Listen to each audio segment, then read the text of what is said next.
Hello everyone, thanks for joining me again today on my channel, Faith Plus Integrity with Sister Tibitope. I'm so glad you make it, and I hope the time we're going to spend together will be a wonderful, refreshing time for each and every one of us in Jesus' name. Let's have a quick word of prayer before we continue. Our precious Lord and Heavenly Father, we thank you so much for this wonderful privilege to be able to join our faith together, to nourish one another and to encourage one another through your word. We rely upon the Holy Spirit, believing and acknowledging that without you we can do nothing. Almighty God, we pray that you will enthrone yourself in everything we're going to do in Jesus' name. You will write your word upon the table for our hearts and give us understanding. Open our inner ears and inner eyes that we'll be able to see what you want us to see and to hear what that you want us to hear from your word today in Jesus' name. Remove every unbelief, remove every contention, remove everything that I want to contend with your word in our hearts in Jesus' name. Have your will, Lord, and be enthroned in everything we do today. Thank you for the answer prayer. In Jesus' mighty name we pray. Amen and amen. Once again, thanks for joining me. Today, the topic we will be looking at is balancing love with correction. Balancing love with correction in our families, or in our homes, and also in our relationships. As children of God, God expects us to walk in love because God himself is love. The scripture tells us that clearly. If we look quickly at the book of Ephesians chapter 5 from verse 1, it says that, "Be ye therefore followers of God as dear children, and walk in love, as Christ also had loved us, and gave himself for us as an offering and a sacrifice to God for a sweet-smelling savor." So here we are being encouraged that we need to walk in love. That is, everything we do in our day-to-day activities, at home, outside, among neighbors, even among strangers. Anywhere we find ourselves as children of light, we are expected to walk in love, as our Father also is a God of love. That will mark us out, and people will be able to see us and know that truly we are children of God if we walk in love of God. I think it's Mas Lucado that says that if God, though God is love, then if heaven or God is all about love and there is no justice, with God, then that means there will be no iota of goodness upon the surface of the earth.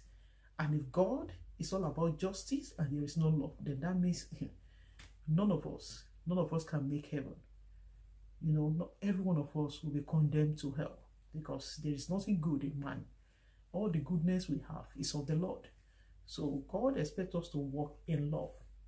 But having established that, walking in love also, there is need for us, because we have seen it from the from the side of God himself as our Father in heaven, that even though God is a God of love, he's also a God of justice. And that's, we have been encouraged from where we've just read in the book of Ephesians chapter 5.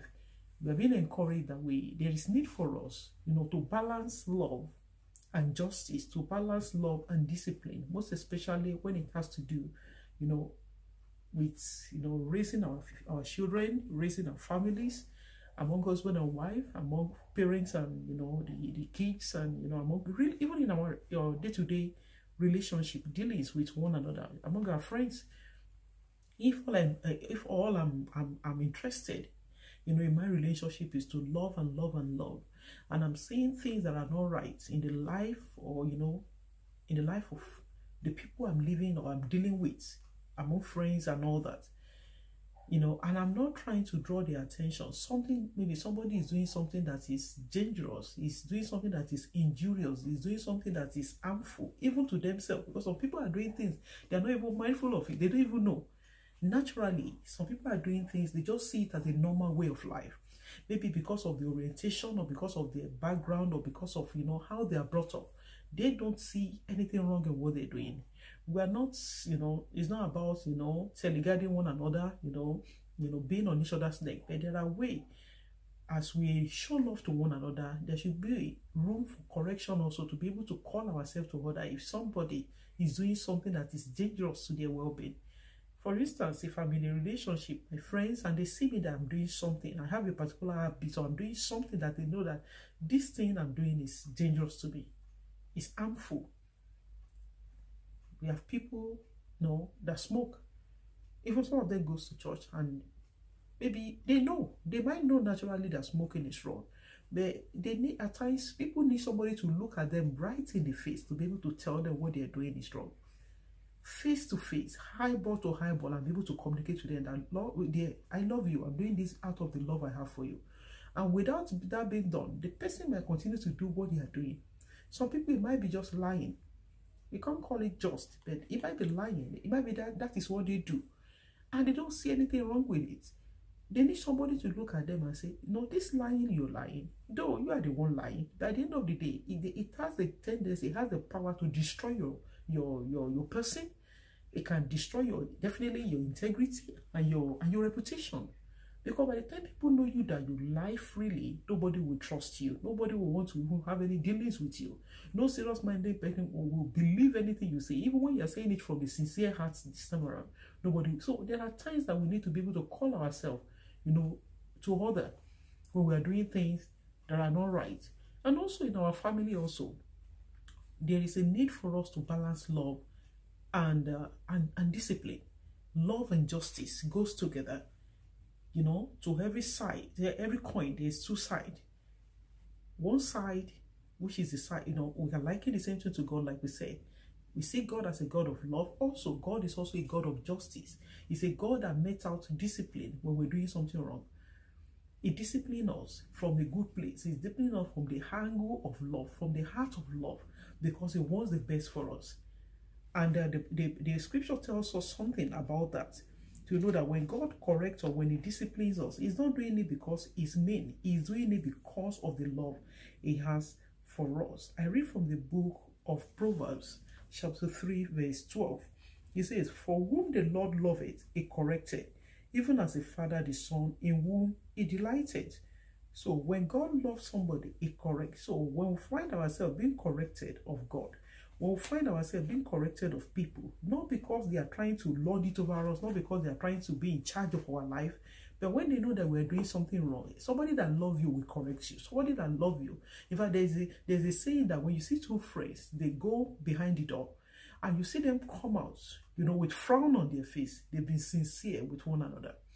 But when you see two friends, they go behind closed door, and you see them coming back, patting each other on the back. There's a dose of deception. There's a dose of over pampering, over enduring one another.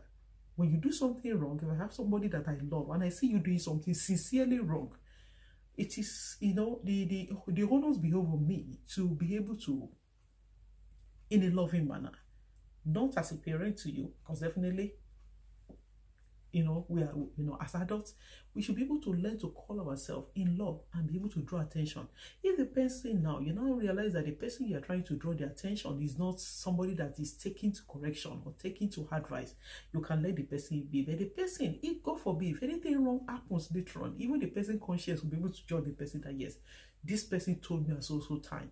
But I pray that we will not find ourselves on the path of regret in Jesus' name. So that's why it's good to take to correction. When we have people that love us, try to correct us over things, it is very important for us to take to correction. It's for our own good. Just like the Bible just told us in the book of Proverbs, chapter 3, that the child that God loves, the Father loves, He corrects. So coming back now to the family, we were talking about parents and our children. The issue of love and correction, there is need. Well, especially I would like to look at it from the angle of African parents and African homes and all that. There is something, even based on our own upbringing and all that. It is not something that is hidden, that we know that the way we African will bring up our children way back in Africa and even abroad, we realize is that we don't really operate from the angle of love. Not to say we don't love them, but there is something about our culture that believes that when I show this child too much love, there's a tendency that he will disrespect me. We see it that way, that too much love will make somebody to disregard us or to disrespect us, or maybe to undermine our authority. I want to believe maybe that is the way we're seeing it, because the way we were brought up. Not because we know, at least I knew that my parents loved me. I knew, nobody needs to tell me that. But many parents, especially, like I said, from African angle now, it might be in other cultures also, you might see some children that they will tell you that their parents never told them that they love them. I love you. Just to look at your child in the face and say, I love you. And the child can say the same thing, love you, mom, love you, or maybe you mention the child's name. If there's this kind of, there's something it does to their child. There's this, because many of these children, when they are growing up, especially when they struggle with, with confidence. They struggle with their identity, trying to grow up and finding their identity in the midst of their friends and all that. But for us, if only we can reassure them of our love for them at home, if they are struggling, to fit in or to cope in the midst of their friends at school, or some of them online and all that, and they are not getting enough reassurance of love at home, it pushes many of them. That's why a young lady or a young boy, one silly boy, maybe a teenage girl, one silly boy now deceiving her somewhere that, oh, I love you, you are beautiful, you are that, and begin to write one nonsense poem and all that. They begin to believe, because that is the first person, maybe that's the first time they are hearing that somebody loved them, what they never heard from their parents at home. Some children will tell you that their parents never affirm them. They never tell them they are beautiful. When they dress, we never tell them, oh, that looks good on you. You look gorgeous.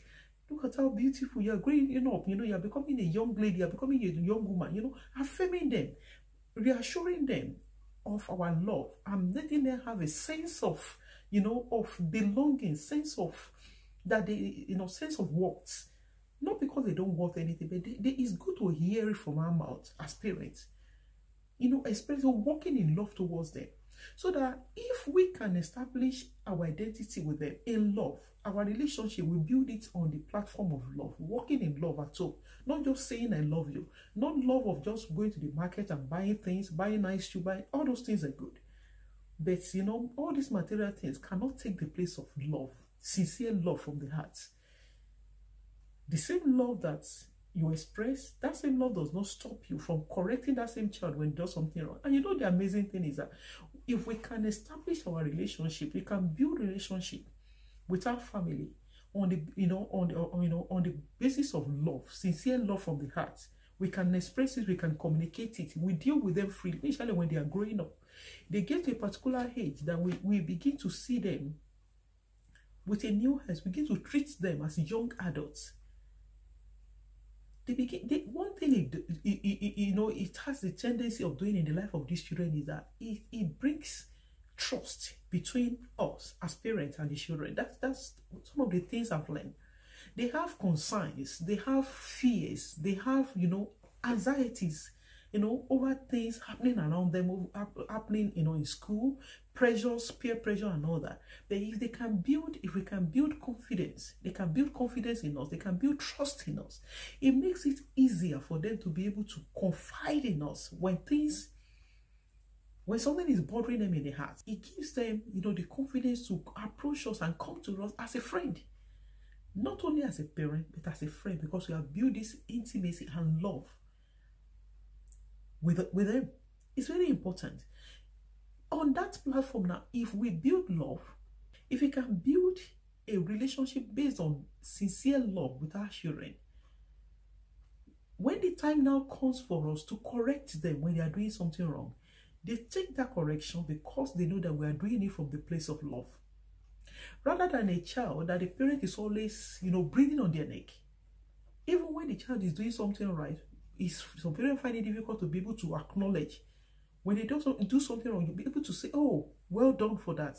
Oh, good job. To be able to affirm them and be able to let them know that they can do something good and something meaningful can come out of their life. If we can establish a loving relationship with our family, even between husband and wife. If a husband, men, from what we know, love to be respected, and women love to be loved. Love, not necessarily, you know, through sex and all that. Loving in such a way that you shower affection. You know, sex is not a way of expressing love. Showering affection, appreciating, affirming your wife, just like the children love it. Even adults also, everybody wants to be affirmed. Telling your wife how beautiful she is, even though she's got children, but still you still love her. Even though she's changing, you still appreciate her. The same thing to the husband. All these things, as a way of building trust. It builds trust between two people, whether between parents and and the children, and between husband and wife. If we can build love, intimacy, sincere intimacy, not the kind of intimacy that I build today because I'm looking forward to gain something or to get something from my husband, or my husband is looking to forward to get something from me. Sincere, just like the Bible tells us in the book of Ephesians, walking in love. Because God is love, and as a child of God, I decide to daily walk in love. That if my husband knows that truly there is love, sincere love between us, if I'm doing something wrong, it will have, the boldness to be able to approach me in love, to be able to correct me. But when there is no love, sincere love between two parties, maybe between husband and wife, or between the children and the parents, correction will be taken from a hostile. People begin to build defense. If somebody wants to correct or want to say something, before they begin to put up defense. They don't want to hear it because he's coming to attack me or she's coming to attack me, because there is no sincere expression of love between the two parties. God loves us. We know, because that is why He gave Jesus to come and die for us. And that is why the scripture tells us in the book of Psalm 68 that He daily loads us with benefits. It is out of the love He has for us that He daily loads us with benefits. Even some benefits we didn't ask for.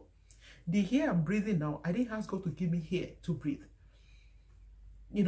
Walking around freely without being, unheeded. It is because of the mercy of God that I can move freely. That I can speak, you can hear me, is because of the love that God has for me, that He gave me a voice. That I can see is because of His love for me, that He made me to see. Many of the benefits of God that we enjoy on a daily basis is because of the love He has for us, that He daily loads us with all these benefits. But that does not stop God now from correcting me, because we read it from the book of Proverbs 3, that the child whom the father loves is corrected. So when I'm doing something wrong, and God knows that, if I don't correct my daughter, she's going on a path of destruction. So God will bring something, one way or the other, maybe sending somebody through me or through His way, to bring correction to my life, because He loves me. Not because He's still guiding me, not because He's a God of terror, not because He's not a loving God, not because He doesn't want me to be free to express myself, but because He loves me. The child whom the father loves is corrected. And if you don't want to be corrected, then we will be like bastards. I pray that we will not be bastards in Jesus' name. So it is important for us.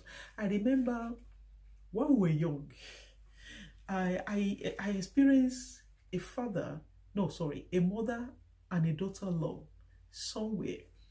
My mom, my maternal grandpa, when we were young then, before he died, we normally go to celebrate Christmas together somewhere in Lagos Island. I can't remember where now. We were small then. I can't remember what age, but I remember after he died, we stopped going to the family house.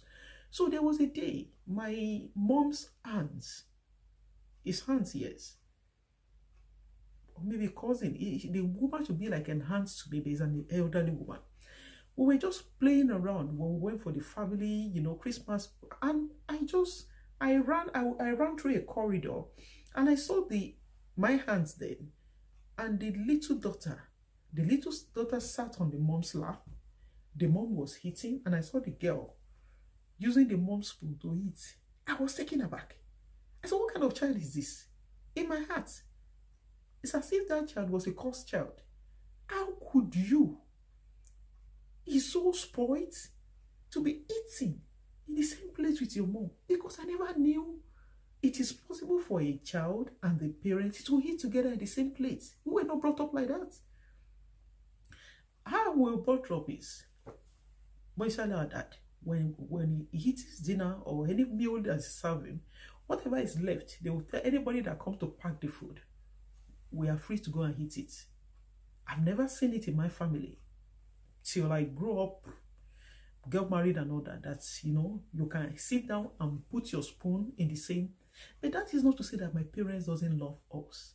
The point is that they don't express their own love in such a way. So seeing it for the first time, I can never forget that, you know, scenario, that incident. What kind of child could do this? And the parent was looking at her. Couldn't the mom stop her? To me, she was doing something that is wrong. But there's nothing wrong with that woman, because I remember then that woman was educated, very educated woman. She knows how to express love. She knows how to communicate love in a language that the daughter or the children appreciate. And I tell you, it brings about bond. It brings about intimacy. It brings about trust between parents and child. You know, growing up, I never knew it's possible for a parent to tell the, you know, the child, I love you. I love you. From where? Especially in an African home. But thank God for civilization. Thank God, you know, your things are getting better. I know. That's why many a times we need to be careful when many of us will say, oh, the way my mom raised me is the way I'm going to raise my children. Our parents did a fantastic job. I thank God, because if they didn't play their part, I don't know where I would have been today. I thank God they did a wonderful job according to how God gave them the grace to do it then, the ability. But the point is that we need to step up a little bit to learn to express love to our children. Let them know that you love them. You're thinking they know, because I knew then that it's not as if my parents doesn't love me, but the fact that they cannot communicate it means something. I remember the first time somebody told me to my face that, do you know you are beautiful? I can never forget the uncle. It's like an uncle. He came to our house that day, so I was seeing him off, and he said, do you know that you are? And he said it from a sincere place, not because he had, because it's like an uncle to me. You know, do you know you are beautiful? I just shocked cool. I just smiled. And to my heart, I was thinking, really? Not because I knew I was beautiful. At least I look at the mirror. Then, you know, somebody saying it to your face. Maybe boyfriend must have told me then. Well, maybe because of the infatuation between us then or whatever. The point is that somebody telling you from a good place, from a sincere place, not because of they want to gain anything from you, looking at you face to face and telling you that you are beautiful. Do you know that this clothes you're wearing looks beautiful on you? Do you know that, you know, you are just look at them and say something. Be sincere and look at your children. Let them know they are beautiful. Let them know that you appreciate them. Let them know they are loved. Let them know they mean something to you. We are not used to it, but we can learn to do these things. That is when we walk in love. And like I said initially, if I can do that to my boys and my girls, my grown boys and my grown girls, it's you know, it gives them a kind of confidence. No boy will come one day and come and deceive my daughter, because already she knows she's beautiful. How did she know? Because mom already told her, dad already told her. She knows she's beautiful. Though she's beautiful, but we have reaffirmed it again. We've confirmed it to her. We've said it to her face. I bought her brother, oh, daughter, you are beautiful. I'm so proud of you. In fact, do you know you're even more beautiful than me? You know, it gives them, there's this confidence. When they walk among their friends, when they're in the midst of their friends and, you know, in school, wherever, they walk with confidence. They are not walking with their back down, you know. I don't even know whether anybody like me. I'm ugly. My leg is too fat. My belly is too this. No. Even if it is, you tell them that they are beautiful and they will believe. And I feel that God will give us the confidence. You know, as Christians, we need to do all these things. It makes our family stronger. And like I said, it builds trust. It takes our relationship, you know, with our children from the place of just parent and child to the place of friendship. And especially when our children are growing up, when we can move our relationship from the place of just parents, which can bring about a kind of distance. You know, there's this distance that parents and child relationship want to be. If we can step up a little better, That does not, it doesn't change anything. It doesn't mean that they will disrespect us. I've seen it. I've seen it working. I noticed that my daughters, anytime I correct, as long as I'm showing love, anytime I correct, they don't resist. We were young like them before. Especially when you have children that are, strong-willed children. There are some children, they are strong-willed. I was like that when I was young. They just want to do things their own way. But if they can convince and, reassure that child of your love, it becomes easier for that child to take in correction. They will know that when you are correcting them, you are doing it in their interest. You are not doing it because you hate them. Even if something is telling them, immediately you correct them, and they are trying to keep some distance from you, they are trying to stay away from you, you make sure that you bridging the gap. Because many times when people correct us, we want to put up defense, like we said before. We think, oh, he doesn't like me. No.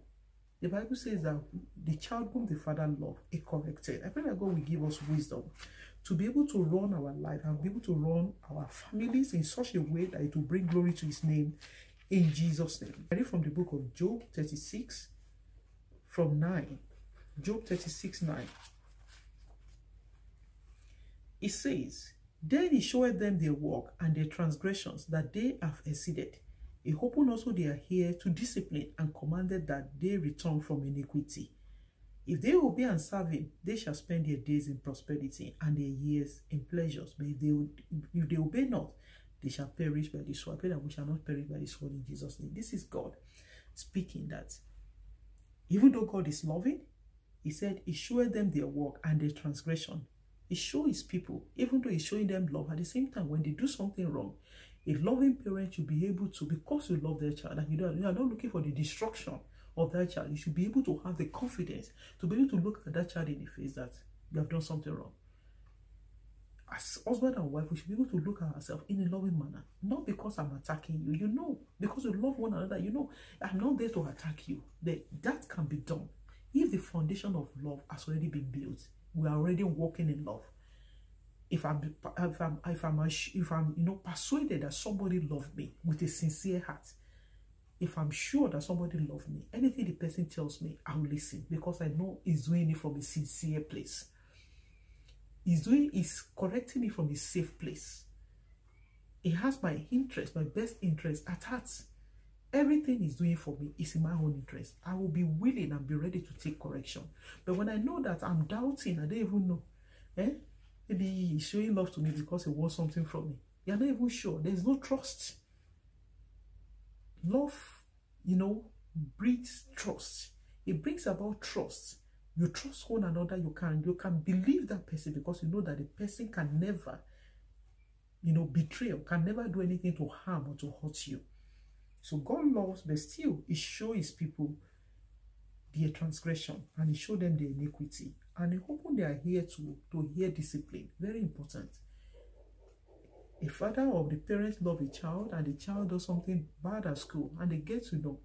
I remember when we were in high school then, a friend of ours, the dad was a military officer. Any little correction, any little time they beat, because my head teacher then, the woman was a disciplinarian. He will beat you. If he can't beat you, he will recruit teachers that will deal with us.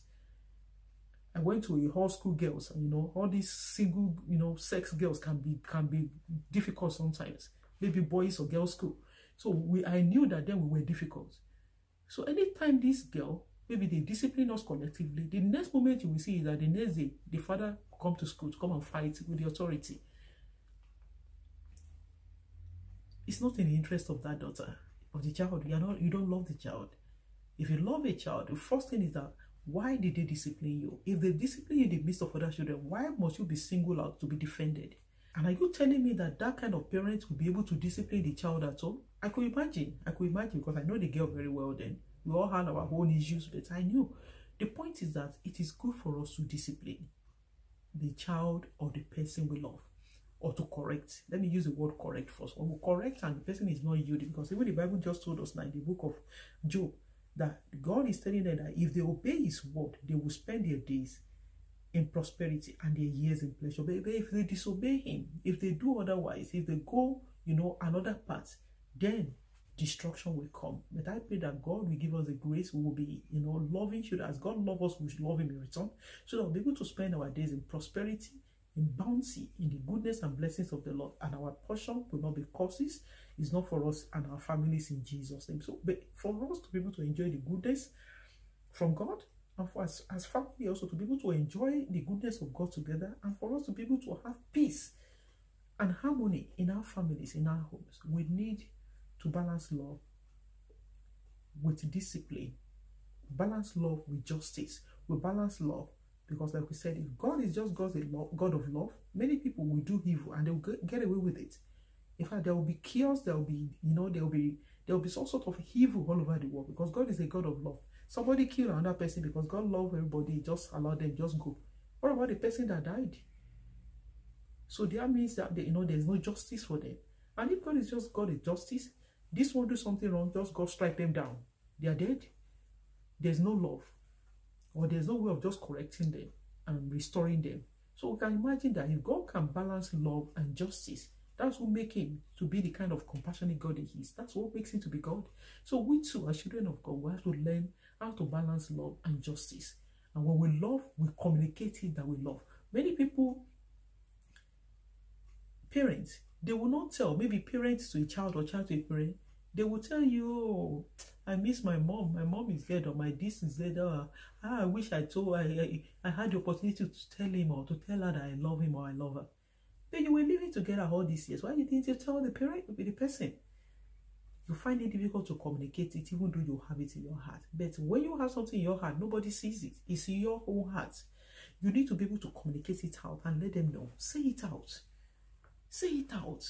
It doesn't undermine. If it's parent to the child, it doesn't undermine the authority over them. It does not undermine anything. It only builds more, it strengthens your relationship the more. It boosts your relationship the more. It brings confidence and trust. That child, even we've seen cases of some children. I remember my eldest daughter would tell me sometimes, that one boy, I remember the day he told me that one boy in my class said he loved me. I said, don't mind him. Don't wish love. When it's time, just tell him thank you. No, I remember she said, a boy in my class told me that I'm beautiful. I said, tell him thank you. Don't you know before you are beautiful? Haven't I told you before? Don't you look at the mirror? Daughter, you are beautiful. Let them know they are beautiful. Don't let one boy come and deceive them. Thank God for the boy. Some people take advantage of vulnerable, young children. So take advantage of them because they are vulnerable. They lack all these things at home. They are not saying it at home. We were there before when we were young.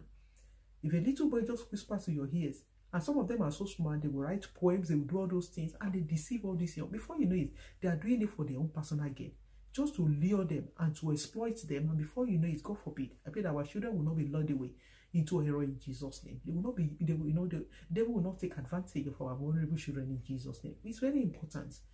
Communicate it to them. Hug them. I know some of them, especially the boys, some of them, they might be shy. My eldest son doesn't like to be hugged. If he has his way, he doesn't like it. But still, there are ways that we can communicate to them that we love them. If they don't want to be hugged, let them know. You see something nice, good on you. You look handsome. You look good. It doesn't even move anything. You are strengthening his confidence. He walks like a young man. He walks like a young. They walk with confidence outside. And I pray that God will give us the grace and the strength, to be able to play our role and to be able to walk in love as our Father in heaven is a loving God in Jesus' name. I pray that the grace, to be able to overcome ourselves. Many a times, many of us have not gotten over our experiences the way we are brought up. People will tell you, that's the way I was brought up. That's all I know. That's what we know, but we can do better. We read books, Christian books, on parenting, and also we ask for the wisdom of God on how to do things.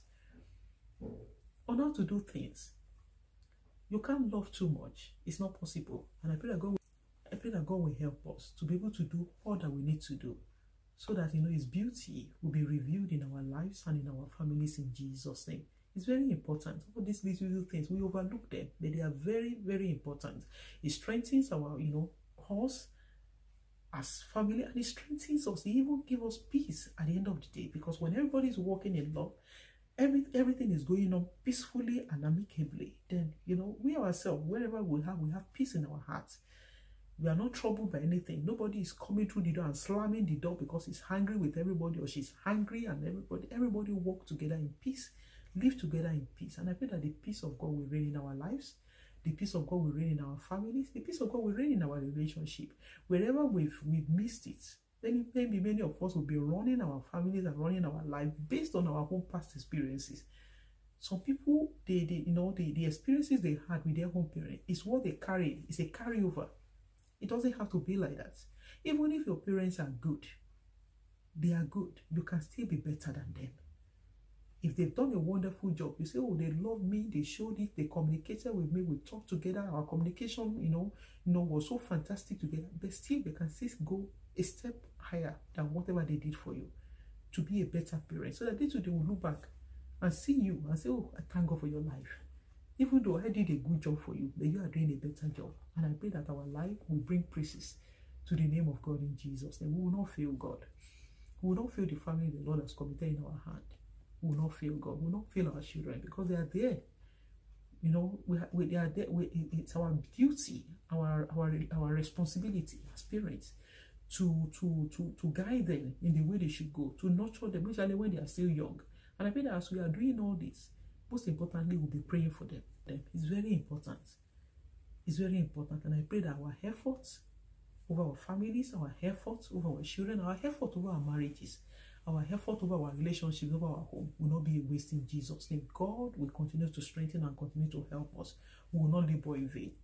We will see the fruit of our labor. And as we do, the will of God, as we obey God, as we walk in His truth and in His love, like we read from the book of Job 36, that as we obey Him, we will spend all the rest of our life in prosperity. In the mighty name of Jesus, we will spend the rest of our life, in prosperity and in good things. In Jesus' name, blessing of the Lord will not depart from our life and from our family. In Jesus' name, God will give us wisdom. It's very important. That is that whosoever, if any man lack wisdom, he should ask of me. If anybody lack wisdom on how to run his life, we just ask of God, and God will grant unto us in Jesus' name. He will continue to strengthen us. He will continue to help us in the mighty name of God. And if you're watching me, you're brought up in an ungodly family, you yourself, you're just living your own life, and you know that the way you are living your life is not, you are not happy with it. It's not hard enough, and you are thinking you want a better deal, you want something better. You wish to raise your children differently from the way you are brought up. Maybe you are brought up from an abused family, or a negligent family, or anything that you know that you are not happy about. You can talk to God. Tell God to give you a new beginning and give you the strength and the wisdom. Like we said the other time, that we said anyone lack wisdom, you should ask of Him. God is here to help you. He's here to guide you in the way you should go through His word. And I pray that the Lord will help you. If you don't mind, we can pray together, and I pray that the Lord will help you in Jesus' name. Let's close our eyes together to pray. If you want to give your life to Jesus and hand over the lordship of your life to God, so that He will begin to guide you now. And as He guide you, you will now be able to guide your family in the right path, so that you will not be a blind that is leading the blind, and everybody end up in the ditch. I pray that you and your house, you will not end up in the ditch in Jesus' name. Let's close our eyes together to pray. You say these words after me. Dear Lord, I thank you for all that you have done in my life. Thank you for dying for my sin. I acknowledge I'm a sinner that needs a Savior. I need a better life. And I know that it's only you, in you, that I can find this better life. Come into my life. Take away my sins. Give me the grace to sin no more. And write my name in the book of life. So that anytime you come, I'll be able to reign with you in glory. Thank you for loving me. Thank you for giving me a new beginning. For in Jesus' mighty name I pray. Amen and amen. I thank God for your life. And I pray that as you have committed your life to Jesus, He will give you the grace to stand even to the very end in Jesus' name. He will not fail you. He will not disappoint you. And I pray that the Spirit of God will lead you to a Bible-believing church where you'll be able to fellowship with other children of God so that you'll be able to grow in the knowledge and in the counsel of God. The Spirit of God will lead you there.